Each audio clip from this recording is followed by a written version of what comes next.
Campo magnético debido a una espira circular y un solenoide.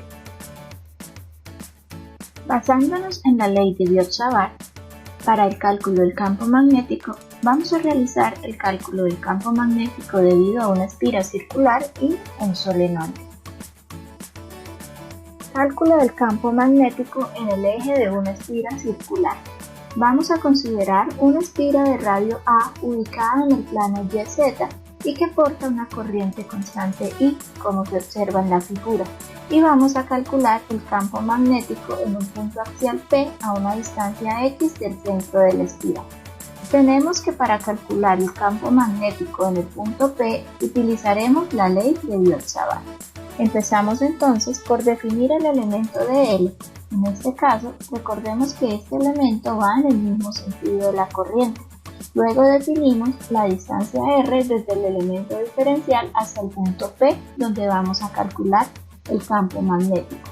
Ahora observamos en la gráfica que el vector R unitario y el de L forman un plano y el campo magnético tiene que ser perpendicular a ese plano, es decir, perpendicular a DL como a R.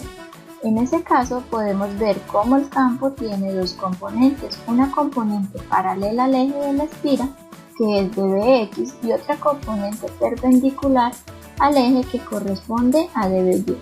Si recordamos cuando realizamos el cálculo del campo eléctrico para una espira, observamos que bajo esa simetría las componentes perpendiculares se cancelaban. En este caso sucede lo mismo, es decir, las componentes perpendiculares del campo debido a los elementos en las partes superior e inferior de la espira se cancelan. Esto se presenta para todos los pares de segmentos alrededor de la espira, de modo que se puede ignorar la componente perpendicular del campo y enfocarnos exclusivamente en las componentes paralelas que simplemente se suman. Es decir, solo nos va a quedar la integral de la componente dBx, que es dB coseno de teta. Encontrando ya las componentes del campo, reemplazamos los valores dados en la ley de Biot-Savart. Encontramos que dL cruz R es igual a dL por el hecho de que son perpendiculares, y la distancia R cuadrado la podemos calcular del triángulo rectángulo que se forma de catetos A y X. Entonces R cuadrado es igual a cuadrado más X al cuadrado. De este mismo triángulo encontramos que el coseno de teta es igual a A sobre R. Reemplazamos y encontramos la siguiente expresión. Ahora tenemos que evaluar la integral, pero observamos que tenemos varios elementos constantes que podemos sacar de la integral y de este modo tendríamos únicamente la integral en términos de dL. Este dL, por tratarse de un segmento circular, se puede expresar como el radio por el de teta, que en nuestro caso es el radio de la espira igual a A. Entonces tenemos A por d teta y los límites de integración pasarían a ser de 0 a 2pi, porque tenemos que tomar toda la espira.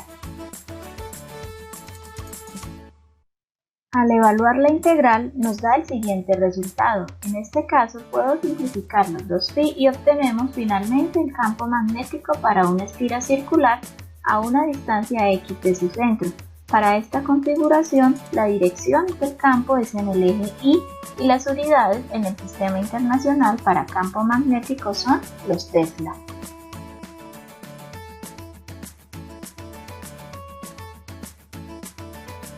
Del anterior resultado, vamos a analizar dos casos especiales. El primero, cuando X es igual a 0, es decir, en el centro de la espira, y encontramos que el campo es igual a μ sub 0 por I sobre 2A.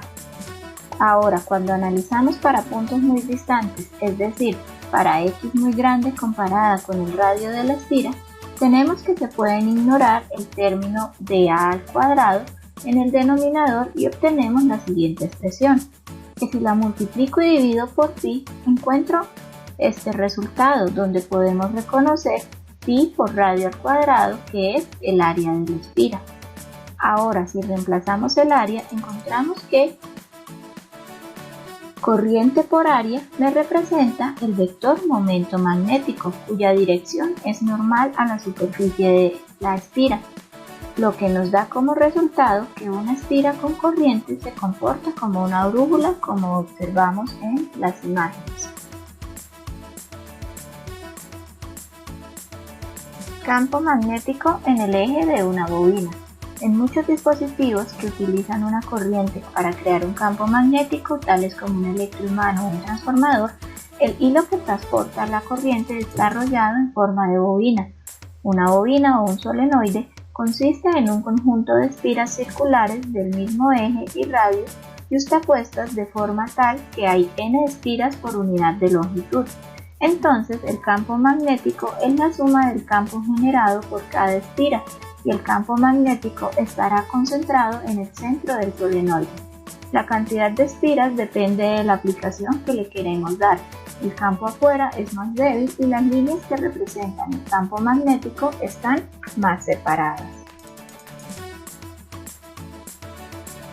Para calcular el campo magnético dentro de una bobina, podemos utilizar el resultado calculado anteriormente para una sola espira. Debido a que la bobina consiste en n espiras todas con el mismo radio, la separación entre las espiras es tan pequeña que el plano de cada una de estas está prácticamente a la misma distancia x del punto del campo P. Entonces, el campo total es n veces el campo producido por una sola espira, lo que da como resultado la siguiente expresión, donde n es el número total de espiras. Podemos también analizar la gráfica del campo magnético a lo largo del eje de una bobina circular con n vueltas, observando que cuando x es mucho mayor que a, la magnitud del campo disminuye aproximadamente en razón de 1 sobre x a la 3, y que el valor máximo del campo se encuentra en x igual a 0, es decir, en el centro de la espira o bobina, y tiene el siguiente valor a medida que se avanza. A lo largo del eje, la magnitud del campo empieza a disminuir. Finalmente, ¿qué aprendimos hoy? Calculamos el campo magnético debido a una espira circular con corriente y calculamos el campo magnético debido a una bobina. Gracias por la atención.